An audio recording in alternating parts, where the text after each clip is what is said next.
There's a saying in US politics stops at the water's edge, meaning that when it comes to issues inside of the United States, okay, we can debate, we can disagree. But when it comes to the rest of the world, then politics stops.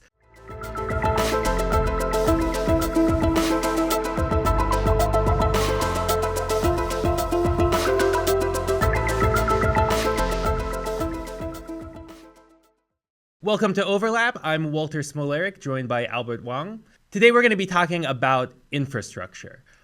So Albert, I wanted to start by asking you a question. What's public opinion like in China about the state of infrastructure? Are people satisfied with it? Are there, for instance, blackouts or flooding very frequently? What's the state of infrastructure and how do people feel about it? That's a very big question. China is famous of building infrastructures effectively and efficiently, but I cannot just tell you that the Chinese people think our infrastructure is like, it is so good, we're so proud of it. That's not objective. Well, first of all, most of the Chinese people are like, certainly we're proud of our infrastructure and we're developing very fast comparing to like 40 years ago.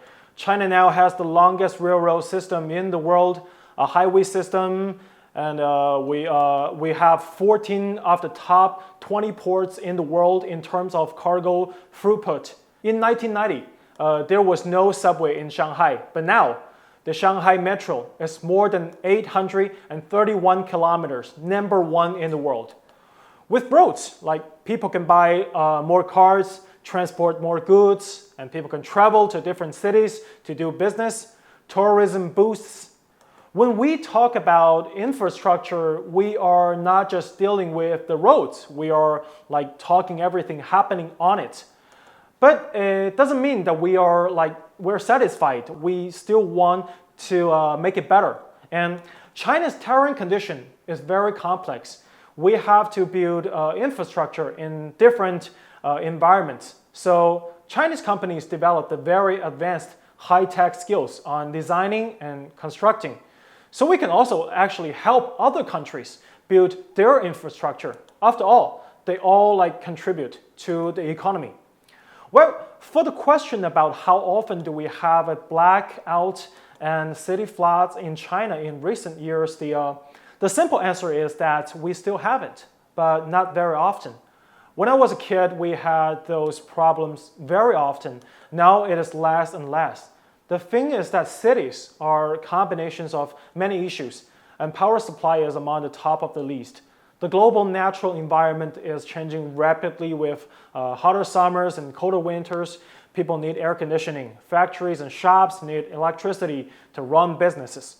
New energy vehicles need to power up. In order to ensure the power supply, China has also launched a mega infrastructure project called West to East Power Transmission. The western part of China is less populated, but has rich natural resources of solar, wind, and coal. We need to transmit the excesses, electricity from the west to the east through the power grid. However, I have to say, cities are developing way too fast. We have done a lot, but we still have power problems. Because the whole business of electricity is tricky.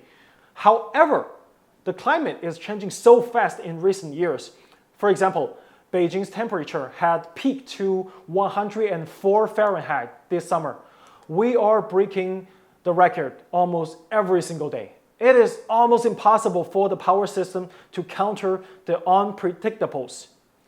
What's more, these achievements have been accomplished while making every effort to ensure people's basic need. On August 14, 2022, Sichuan province ran into a power shortage. So the provincial government gave an order to shut down all the industrial facilities and ensure the people's daily demand. From time to time, you need to make choice between economic development and the livelihood of the people. It is not simple because shutting down factories also means the rise of unemployment. So it is not one decision to be made. There are lots of math and statistics to be done. Therefore, China's infrastructure is good, but it doesn't mean we can keep all the natural crises away. On July 20th, the city of Zhengzhou experienced a historical heavy rain And the flooding caused more than 300 deaths and over 50 missing, and affected 14.5 million people around the Henan province. So the only thing I can say is that the Chinese government will always make a move. Okay, I think I have said too much. So what about the situation in the US? What do the US people see the infrastructure in the US? Well, I think it's one of the most common thing that people in the United States complain about is just the sorry state of infrastructure in this country. You know, the fundamental situation, the economic context, I think is so different because, you know, China is, of course, a developing country. It's rising economically. And in the United States, infrastructure is really a question of things getting too old. You know, the infrastructure in the United States is aging. Most of it was built in the 1950s, 60s, some of it even earlier. So, you know, it's very common to hear people complain about, you know, for instance, potholes in the roads or the state of public transportation. I mean, I think that's one of the things that people, you know, are really upset about because it affects their day-to-day life in such a significant way. Both travel within cities, but I think to an even greater extent, travel between different cities. You know, there's a lot of debate about infrastructure in the United States, and it's widely considered to be one of the issues where there's broad agreement between people who vote for Democrats and people who vote for Republicans or Republican Party politicians and Democratic Party politicians. So infrastructure has been one of the main priorities of the Biden administration. They passed what's popularly referred to as the bipartisan infrastructure bill in the United States. And so the administration is touting this as sort of like this is a huge historic breakthrough that's finally going to fix infrastructure in the United States. But I think there's really reason to be skeptical about that.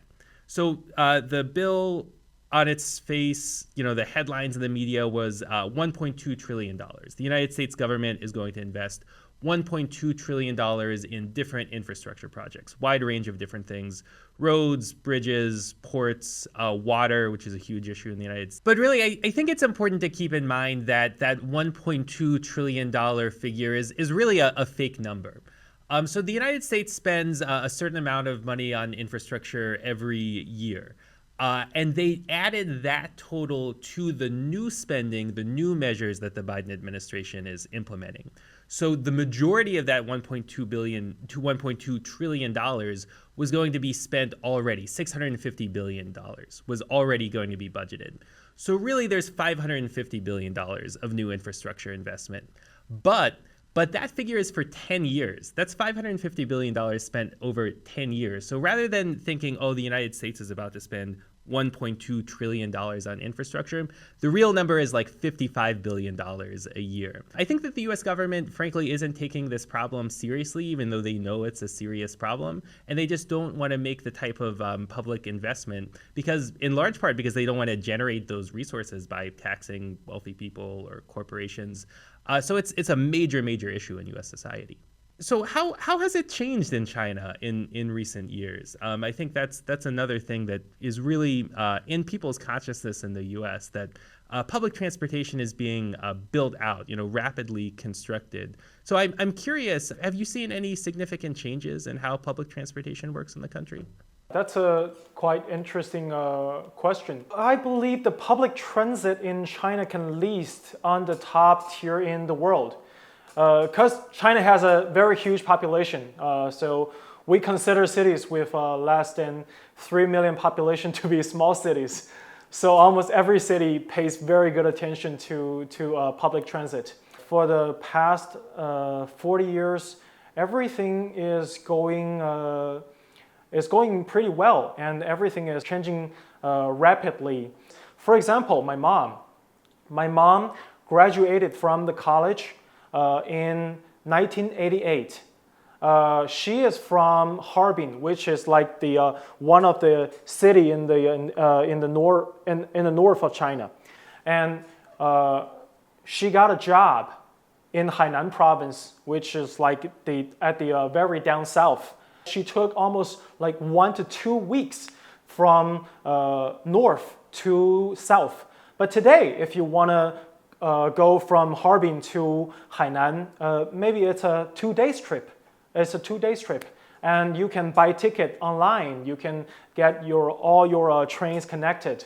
So that's how things changed in China for the last 40 years. I live in Shanghai, one of the biggest cities in China. Shanghai buses, daily passenger volume is around 4 million. The Shanghai Metro's daily passenger volume was more than like 10 million. More than 500,000 people take trains to the rest of the country from Shanghai every day. More than 300,000 people fly from Shanghai to everywhere every day. So it requires like careful planning and management. Every little problem can cause trouble for thousands of people. Almost all the public transit, doesn't matter if it is an airplane or a bus. They're all connected to the commanding center through different apps. So you don't miss a flight and you know when is the next bus coming. One thing is that public transit doesn't work for 24 hours in China. Most of them stop after midnight. So they have plenty of time to do the repair and maintaining and the upgrading. Most public transportation is operated by state-owned enterprises, but there is also private sector involvement. So here's the deal. The technology for the management of public transportation and public transportation requires innovation. So we can have private sector to compete in this part, the innovation part.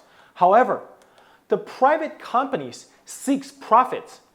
And if they are allowed to manage public transportation directly, it will raise people's daily expenses. The government and state-owned companies don't have that kind of problem. They don't have to worry about it.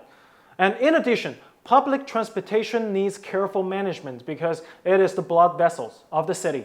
So like everybody has only one brain, right? So it's transportation management.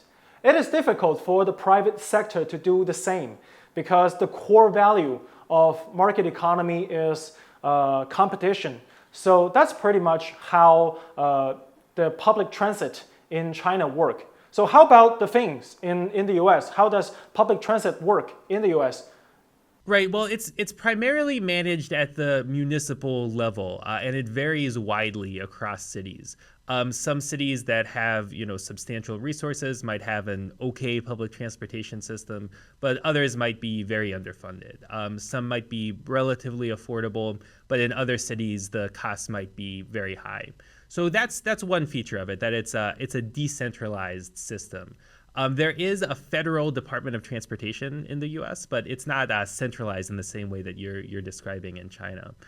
Public transportation can be quite expensive. For instance, I live in Philadelphia. It costs $2.25 to take the train one way, where, a small amount for one trip, right? But if you're commuting to and from work every single day, you're a working class person without a high wage job, it can add up.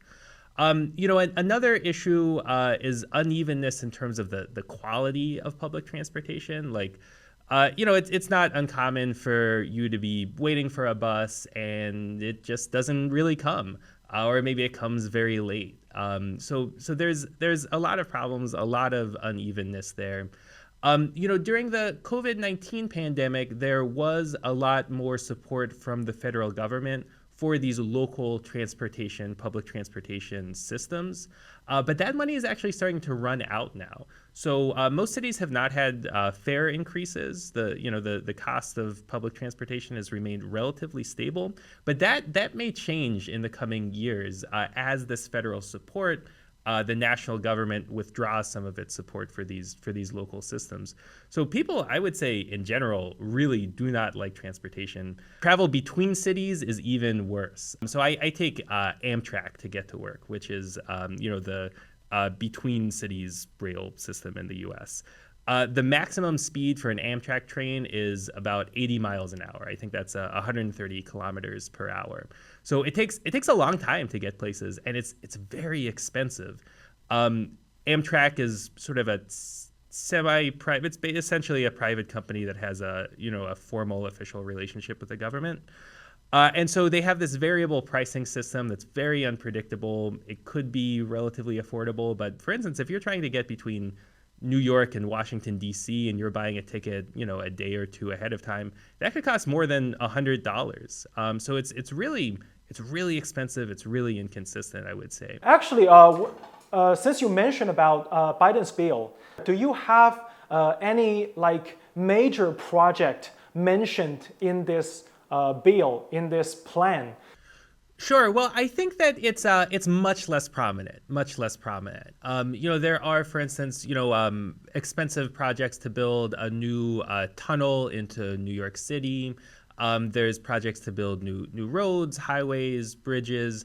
But in terms of, a single big ticket mega project that would really catch people's attention, not so much. It's really more focused on repairs.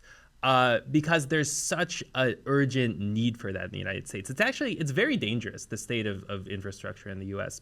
For instance, bridges. About a third of bridges, by some estimates in the United States, are in need of repair. They were built so long ago. And every once in a while, there's a tragic bridge collapse and people are injured. Sometimes, large numbers of people die. So it's really sort of addressing a crisis of infrastructure in the United States is primarily what it's focused on. It's not so much focused on economic development. Let me give you one other example. One aspect of the infrastructure plan that's getting a lot of attention in the United States is around water. The pipes that the U.S. water infrastructure system relies on, very old. A lot of them have lead in them. So the water supply in many cities is actually poisonous. And racism in the United States has a lot to do with that. So take, for instance, the city of Jackson, Mississippi. This is the capital of the state of Mississippi in the U.S., and it's a majority black city. And the water is so dangerous that for a period of time, residents were actually not able to drink the water that came out of their faucets. There was a boil water notice, meaning that people had to actually boil the water before they could use it to get rid of the impurities, the poison essentially that was in it. And that's because the water infrastructure was so neglected, so deprived of investment, because Jackson is a majority black city in a state that has a state level government, which is responsible for the water infrastructure, that's notoriously racist. So all of these different political dynamics, all of these different inequalities in U.S. society are reflected in infrastructure as well. Another big piece of the conversation in the U.S. Infrastructure debate is environmental sustainability. I'd be interested in hearing a little bit more about that. How does the environment factor into planning for infrastructure in China? We also take environmental issues into account, such as climate change. That is why we're making a big effort for clean energy, including hydroelectric power, wind power, solar power, and so on. And we have really achieved remarkable results. It is a culture thing for the Chinese government, doesn't break a promise. When they say decarbonization, they mean it and will achieve what they promise step by step. In 2020, China's carbon emissions were reduced by 48.4% compared to the number in 2005, exceeding the target of reducing carbon emission intensity by 40% to 45% by 2020 as promised to the international community. I want to mention another thing is that, let me put it in this way, since the current relation between China and the United States is not very good. So the American media selectively reports on the bad things about China, so do the Chinese media. For those Chinese who have been following American news, well, they are very aware of the current infrastructure crisis in the US. Like roads are broken, trains are shaking on the rails, and bridges are falling apart, and apartments are collapsing, like the apartment collapsed in Florida. So especially in New York City, it used to be like a dream for every city designer and developer in China. Well, in China, we even had a television program called 北京人在纽约, Beijinger in New York. It is about a Chinese musician giving up his middle-class life in the Chinese capital city and immigrated to the US to chase American dream. Even viral, it was a blockbuster in China. Sadly, like 30 years later, China has changed a lot, and New York is still that New York in the show. The airports, the subway, still the same, even older and full of like rats and trash. So nowadays, when Chinese talk about American cities, we focus on special things which can represent some idea, such as the Fifth Avenue representing fancy shopping experience, the Wall Street representing American financial supremacy. We simply just skip the infrastructure level because there is like almost no good news about it. Also because Chinese have already reached the top level in this area. We are not jealous anymore. Like our understanding of infrastructure has reached another level. For example, we care more about internet coverage. We don't want to get disconnected when we step into an elevator. We want to keep in touch on the subway. We are working on increasing the 5G coverage so we can upload information of the whole city onto the cloud. And city planners and city managers can make sure that we are not just having the best infrastructure, but also using them in the most effective way. In fact, every time we watch the news, American politicians say they want to invest in infrastructure. I assume that this matter is supposed to be politically correct in the United States. However, we only see people talking about it. We don't see any action. It is like saying, I love you to your wife every day, but not doing anything beyond that, right? So the truth is, there will be no infrastructure if you just talk about it. I actually wonder why it is so difficult to push for infrastructure in the United States. Some people say the legislative process in the US is way too complicated, and the fight between Democrats and Republicans are too intensive. But when the United States decide to bomb a country or ban China from buying American chips, they made decisions very quickly. They made those decisions which can damage the economic interest of the United States so easily and so quickly. But they have difficulty to make decisions which is good to the country. Like building infrastructure which can bring tons of jobs to the United States and raise people's income. You guys always say that how much you hate Trump, but think about it. If a Democratic administration can actually start a massive infrastructure investment, then it will get the support in the Rust Belt and the red states. Getting a job is what they care the most. So I don't think it's just a matter of legislation being too slow. So can you sum up some reasons for this? Sure. I mean, it's a very interesting question. It's an infuriating question for many people in the U.S. But sure, I mean, it's broadly popular among people, of many different political backgrounds, ideologies. You would think that if there's anything that the U.S. government would be able to implement, it would be an infrastructure construction program. I mean, it's even good for big businesses too. But there's a major blockage and major inefficiencies on multiple different levels. So if we take the most recent legislative debate over the infrastructure law that the Biden administration was pushing for an example. So in the United States Congress, you need to have a bill pass the House of Representatives and the Senate. But in the Senate, it doesn't require just a majority vote. It actually requires 60 out of 100 votes. So the Biden administration would have actually been able to pass a much larger, more ambitious, broader infrastructure program. But they have this ridiculous, undemocratic rule stopping them. And there are also members of the Democratic Party, Joe Biden's party, that are opposed to public spending, public investment, almost across the board in general. So there's this sort of hyper-capitalist skepticism towards anything that involves the government making substantial investments. When that can be overcome, there's a lot of bureaucratic complications that come along with actually initiating an infrastructure project. Generally, there's multiple different layers of government that have to agree to it. So, the money might come from the federal government, and then some of it could come from a state government, and then it would need to be facilitated by the local government. Oftentimes, these are presented as quote unquote public-private partnerships, which means that some of the money comes from the government, some of it comes from private corporations, and generally private corporations can make a lot of money and profit off of these things.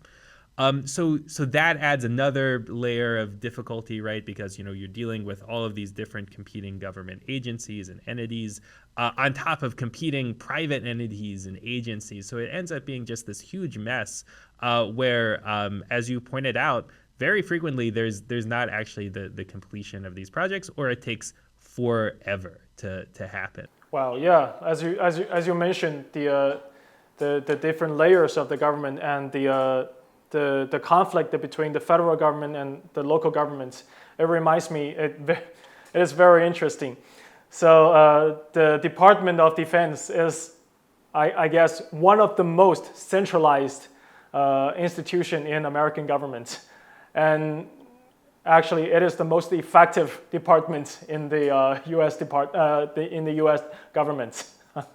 Oh, that's right. That's right. And, to your point, you notice, right, that, when it comes time to go to war, spend money on the military, sanction other countries, there's never this type of debate. And, there's a saying in U.S. politics stops at the water's edge.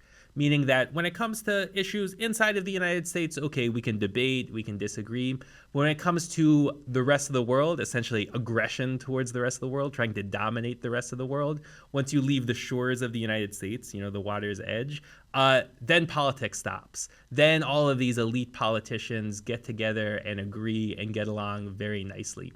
It's sort of this essential tradition in U.S. politics. Really, really a remarkable thing to observe. Yeah, it's quite interesting because it's totally the opposite. When it comes to the international affairs, there will be a lot of debate in China. And people will some people are a little bit more hawkish. Some people are more like peace lovers. They will debate about should China to rival the United States? Should China to obey the so-called international rule? But when it goes to all the issues inside of the country, everybody agrees on economic development. We should invest more money on infrastructure or education or healthcare, whatever. I wanted to ask you a question because in the US, one of the key features I think of the political system, and this definitely applies to infrastructure, is impunity, is a lack of accountability when you make a mistake, even a very severe mistake that could cause people to get injured or killed. So whenever there's one of these big infrastructure failures, like a bridge collapse in the United States, it's very rare for people to be held accountable who are in senior positions. Maybe somebody who's relatively low ranking could get blamed, but the people who are in charge of the system, and certainly the political leaders, are essentially never held to account for infrastructure failings, or really failings of any type. How does that work in China? I mean, is there that same level of accountability or lack of accountability? Yeah, well, that's one big difference between the United States and China, I believe. Usually when we have an accident, no matter if it is a road or bridge collapses, the government will definitely set up an investigation team to investigate the cause of the accident and to figure out who is responsible for this. For example, after the collapse of a residential building in Hunan province last year, the local mayor lost his job for it. When an accident occurs, it is supposed to have someone to be held accountable. So I quite wonder how about in the thing in the United States, because we also saw an apartment building falling apart in Florida, right? Yeah, I mean, so there's if there are investigations, but they're generally very long, very drawn out, and they're designed essentially so that powerful people can avoid accountability, can avoid blame. So there are different regulatory bodies, different safety agencies that will investigate when there's an accident related to, say, transportation, or it could be a criminal proceeding if it's truly egregious. But if you're a wealthy person, if you're a corporation with a lot of resources, you can hire a team of lawyers. You probably have political connections. It's very easy, especially as public attention fades, as these investigations drag out over and over and over. So many months or perhaps even years. It's easy for powerful people to avoid accountability in that way. I think that another feature that's important when it comes to who holds people accountable in the United States when there's these types of serious failures is really the lack of like a political alternative or a way for people to sort of express their displeasure, because it's bipartisan, right? It's both Republican Party politicians and Democratic Party politicians that preside over this collapse of basic infrastructure. I think that's really something that bothers a lot of people in the United States. Albert, I'm interested too in the perception specifically of young people in China about infrastructure. How do young people view the state of infrastructure in the country? Because in the U.S., it's sort of one of the things that youth look to as an example of, wow, things are really getting worse in the U.S. As time goes on, things are getting worse, not better. Our lives are more likely to be worse than our parents, right? Whereas in the past, parents were pretty sure that their kids' lives were going to be better than theirs, right? So the fact that infrastructure is in this sort of decrepit, crumbling state in the U.S., that really hammers home that point to young people in the U.S. But what's public opinion? What are attitudes like among youth in China towards things like public transportation, the state of roads, highways, that type of thing? You mean the young people's opinion on China's infrastructure or on American infrastructure? Yeah, on China's infrastructure. On China's infrastructure. Okay. The thing is that for my generation, I was born in 1991. So when I was born, China was quite relatively underdeveloped.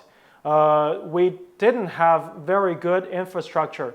So I can sense the fast development of infrastructure. I saw the very beginning of the high-speed train from like day one to now we have like one of the best high-speed rail system in the world. So I can feel it, I can sense it, and I can see it. But for the younger generation, they kind of like born to have it. So it is like for them, it is like a normal thing. For them, China is supposed to have the best infrastructure in the world. It is not a question for them if China should develop and should like getting better. What they want is like faster internet. What they want is like bigger, wider, and faster transportation, like more lines underground. So that's pretty much what the Chinese younger generation feel about the Chinese infrastructure. So you can see the difference between the elderly generation and the younger generation. For the elderly generation, as I mentioned, we even have a television program saying that a middle-class man in China were willing to give up his life in the Chinese capital city to move to the United States to chase his American dream. But today, when the younger generation go to like not just the United States, but maybe to Europe or to some other countries, they feel that maybe your roads are not good enough. Maybe your transportation are not convenient enough. Maybe you should do better. They don't think that China should do better. They think that other countries should do better. So you can see the difference. Yeah, it's so interesting. In the United States, you mentioned internet, because that's actually a big issue in rural parts of the United States as well. There's this big push to build more high-speed broadband internet access in rural parts of the United States, where you would think basically everyone in the richest country on the planet would have no problem accessing the internet. But that's actually not the case. There's really big inequality between the cities and the rural areas when it comes to quality of infrastructure. And I'm wondering what that divide is like in China too. What are the big differences when it comes to infrastructure construction in the cities versus the countryside? Are there efforts made to overcome that? China has not given up on rural areas either. The government has built roads in rural areas to ensure that farmers can have a better and easier access to go out and do business. Government have built network-based stations so that farmers can use their cell phones to sell agriculture products directly on the internet through live streaming, reducing the cost of doing business. However, those infrastructures are actually not economically efficient. So if you fully depend on market economy, the private sectors will never invest in these areas. So those developments are paid off by the government for the benefit of the rural population. So I think that is the concern in China. Well, I think that might be all the time we have. It was very interesting having this conversation with you. I really appreciate this show. And I think these types of conversations are so necessary now when the new Cold War narrative is becoming so entrenched. It's really fascinating, and I really appreciate this type of exchange. Thank you so much. Thank you very much.